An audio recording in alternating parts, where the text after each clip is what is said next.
Hello everyone, कैसे आप सभी। वेलकम बैक टू नर्सिंग विज्ञान। आज हम पढ़ने वाले special MCQs related to fundamental, जो कि नॉर्सिट 11 में और अदर नर्सिंग ऑफिसर के एग्जाम में इम्पोर्टेंट होने वाले हैं। तो एंड तक बनी रहिए वीडियो के। वीडियो शुरू करने के पहले हम आपको बताना चाहते हैं कि हमारे नर्सिंग विज्ञान जो ऐप है, नर्सिंग विज्ञान ऐप है, उसमें fundamental, ओबीजी and mental health nursing के नोट्स हमने लॉन्च किया है। प्राइस रहेगा 189 ओनली और वैलिड रहेगा अप टू 30 जून तक। इसमें आपको नोट्स मिलेंगे, एग्जाम ओरिएंटेड नोट्स मिलेंगे, हाइल्ड नोट्स रहेंगे, इजी अंडरस्टैंडिंग रहेंगी नोट्स की, रिवीजन फास्ट होगा आपका और आप स्कोर भी अच्छा गेन करेंगे। तो रिवीजन नोट्स है, अगर जो भी बच्चा ये नोट्स खरीदना चाहते हैं तो हमारा ऐप डाउनलोड करिए, गूगल प्ले में है और आपको लिंक भी हम डिस्क्रिप्शन में दे देंगे, आप वहाँ से जाके हमारा ऐप डाउनलोड कर सकते हैं। ओके, तो आगे बढ़ते हैं आज के एमसीक्यूज के लिए। तो चलिए शुरू करते हैं एमसीक्यू सीरीज की। आज का हमारा फर्स्ट क्वेश्चन है, water hammer pulse is associated with. Water hammer pulse को और क्या बोला जाता है? Collapsing pulse. Collapsing pulse. तो क्वेश्चन है, water hammer pulse is associated with. कौन से डिसीज कंडीशन से ये एसोसिएटेड है या कौन से डिसीज कंडीशन में देखने को मिलती है? ऑप्शन है mitral stenosis, aortic regurgitation, cardiac tamponade और हार्ट ब्लॉक। तो कमेंट करिए अपना आंसर। करेक्ट आंसर है आवर्टिक रिगर्जिटेशन। इसमें इस कंडीशन में वाटर हैमर पल्स देखने को मिलती है। इसमें क्या होगा? वाटर हैमर पल्स में क्या होगा? नॉर्मल बाउंडिंग पल्स रहेंगी, normal bounding pulse, but suddenly collapse, suddenly collapse, इसलिए उसको कोलैप्सिंग पल्स भी कहा जाता है। नेक्स्ट एमसीक्यूज देखते हैं। नेक्स्ट क्वेश्चन है, Kussmaul respiration is commonly observed in. कौन सी डिजीज कंडीशन है जिसमें कुस्मॉल रेस्पिरेशन देखने को मिलता है? तो ऑप्शन है अस्थमा, सीओपीडी, डायबिटिक कीटोएसिडोसिस और ब्रेन इंजरी। तो what is the correct answer? Correct answer है ऑप्शन सी। करेक्ट आंसर क्या है? ऑप्शन सी, डायबिटिक कीटोएसिडोसिस में कॉस्मॉल रेस्पिरेशन देखने को मिलता है। और कौन कौन सी कंडीशन है जिसमें देखने को मिलता है? डायबिटीज के पेशेंट, जिनको जो पेशेंट मेटाबॉलिक एसिडोसिस होता है जिनको, उसमें देखने को मिलेगा, उस कंडीशन में डायबिटिक कीटोएसिडोसिस में देखने को मिलेगा। क्या होता है इसमें?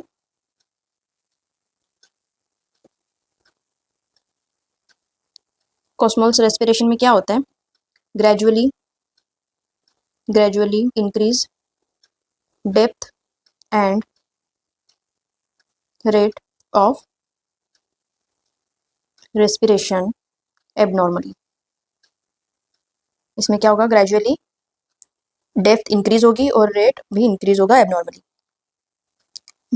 हमारा नेक्स्ट क्वेश्चन है, Cheyne Stokes respiration is commonly associated with. Cheyne stroke respiration नीचे दिए गए कौन से कंडीशन से एसोसिएट करता है? तो ऑप्शन है renal failure, brain injury, asthma और प्लूरल इफ्यूजन। तो किस में होगा? करेक्ट आंसर है option B. Option B is correct answer. Cheyne stroke में क्या होता है? Hyper apnea and with apnea देखने को मिलता है। तो ये किस कंडीशन में होता है? जब इंट्राक्रैनियल प्रेशर इंक्रीज होता है तब ये देखने को मिलता है। एग्जाम्पल है ये। तो इसमें से क्या आएगा? Brain injury. अब हाइपर एपनिया मीन्स सॉरी, ए साइलेंट है। Hyper apnoea, okay. इसमें क्या होता है? Increased depth of respiration, but rate of respiration is normal. But rate of respiration is normal. क्या होगा इसमें? डेप्थ बढ़ेगा, इंक्रीज होगा, लेकिन जो रेट है रेस्पिरेशन का वो नॉर्मल ही रहेगा। ओके, तो तो इम्पॉर्टेंट है। Next question is Korotkoff's first sound indicates. जब हम बीपी मेजर करते हैं तभी साउंड सुनाई आता है, तो ये क्या इंडिकेट करता है, ये पूछ रहा है क्वेश्चन में। ऑप्शन है डायस्टोलिक प्रेशर इंडिकेट करता है ये sound, mean arterial pressure indicate करता है, पल्स प्रेशर, और सिस्टोलिक प्रेशर इंडिकेट करता है। तो करेक्ट आंसर है option D. Option D is correct answer. BP measure करते हैं तो जो फर्स्ट साउंड है, फर्स्ट साउंड कौन सा रहता है, कोरोटकोफ साउंड। और ये क्या इंडिकेट करता है, indicates systolic pressure. Second sound क्या इंडिकेट करता है, उसके बाद जो सेकंड साउंड रहता है उसको बोलते हैं मफलिंग साउंड। मफलिंग साउंड वो क्या इंडिकेट करता है, वो इंडिकेट करता है diastolic pressure. Okay, next question है normal mean arterial pressure is. कितना रहता है नॉर्मल मीन आर्टेरियल प्रेशर, कितना रहता है 20 to 40 mmHg, 40 to 60 mmHg, 70 to 100 mmHg और 110 to 140 mm of Hg। तो कितना रहता है, करेक्ट आंसर क्या हो जाएगा, option C. C is the correct answer. तो कैसे निकालते हैं mean arterial pressure, mean arterial blood pressure कैसे निकालेंगे, इसका फॉर्मूला है, क्या है formula, systolic BP plus diastolic BP into 2 divided by 3। ये है फॉर्मूला, इसको याद रखना है, इसी से मीन आर्टेरियल प्रेशर निकलेगा। तो एग्जांपल लेते हैं। अभी मान के चलो जो हमारा नॉर्मल बीपी 120/80 रहेगा, ठीक है। तो इसी को हम एग्जांपल कंसीडर करेंगे। अगर हमें मीन आर्टेरियल प्रेशर निकालना है तो सिस्टोलिक बीपी कितना हो गया 120 plus diastolic BP 80 into 2 divided by 3 हो गया। उसके बाद क्या करेंगे, अब इसको कैलकुलेट करेंगे।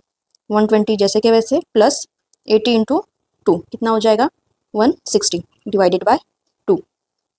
अब दोनों को मिला देंगे 120 एंड 160 को, 280 डिवाइडेड बाय सॉरी ये 3 है, 3 डिवाइडेड बाय 3 तो कितना आ जाएगा, इसको कैलकुलेट करेंगे तो आ जाएगा 93.33 mm ऑफ Hg।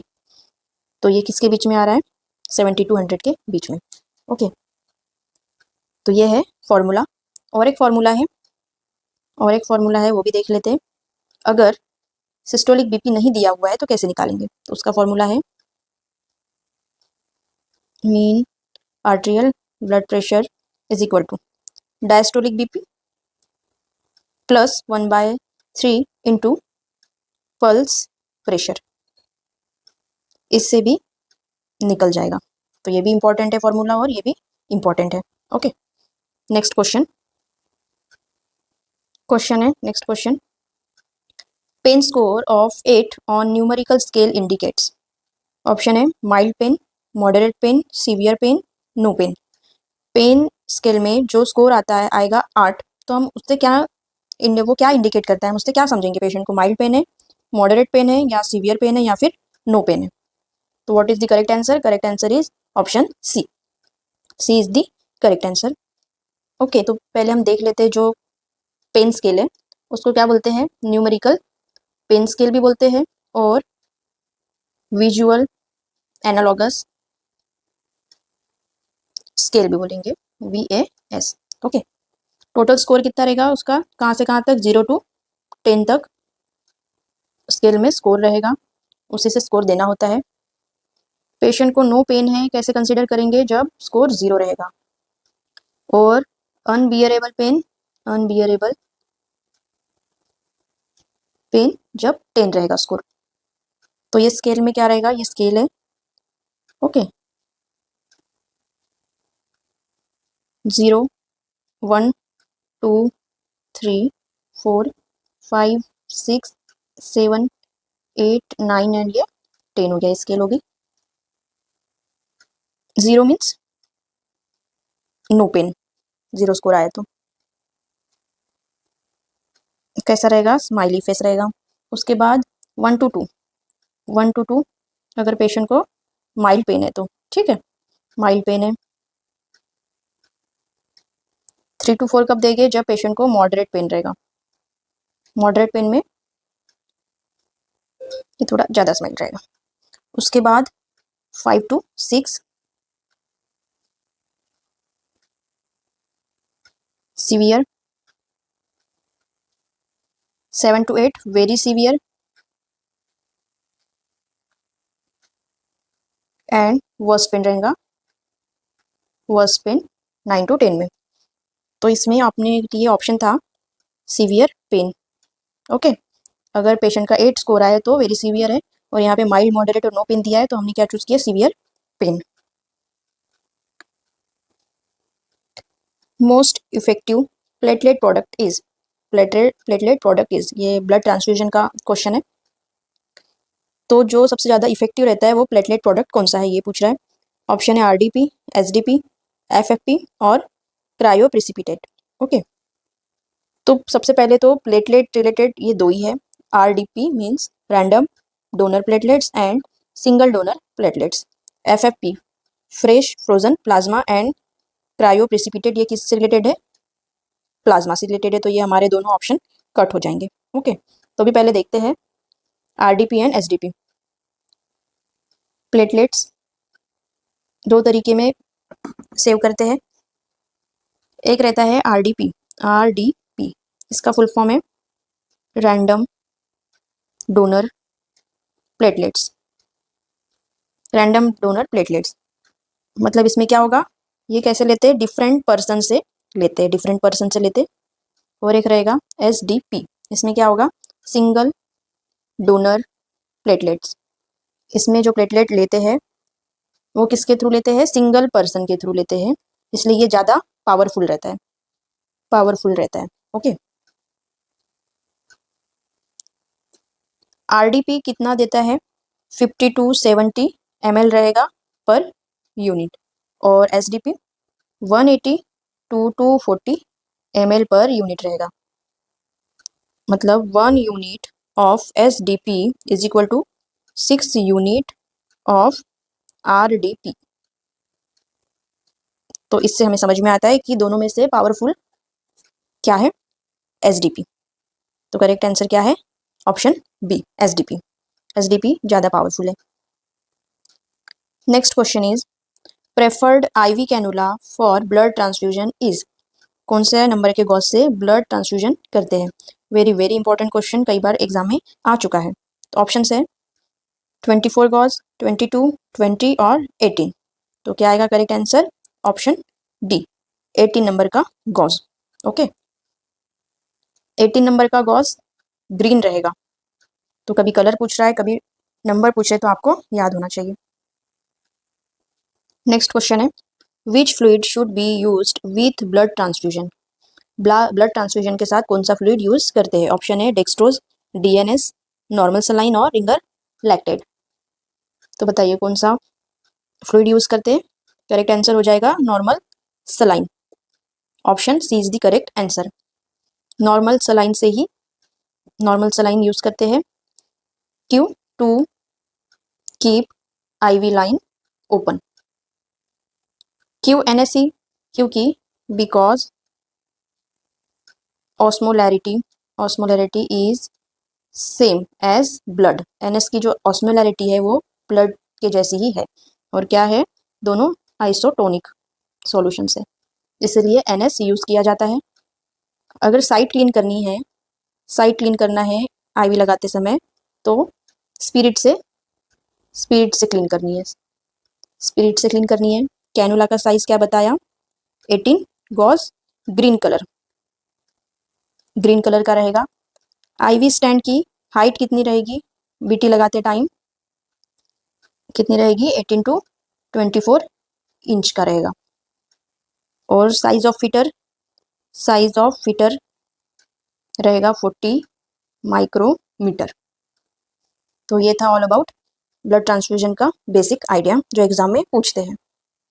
तो यहाँ पे हमारा वीडियो खत्म होता है, मिलते हैं नेक्स्ट वीडियो में।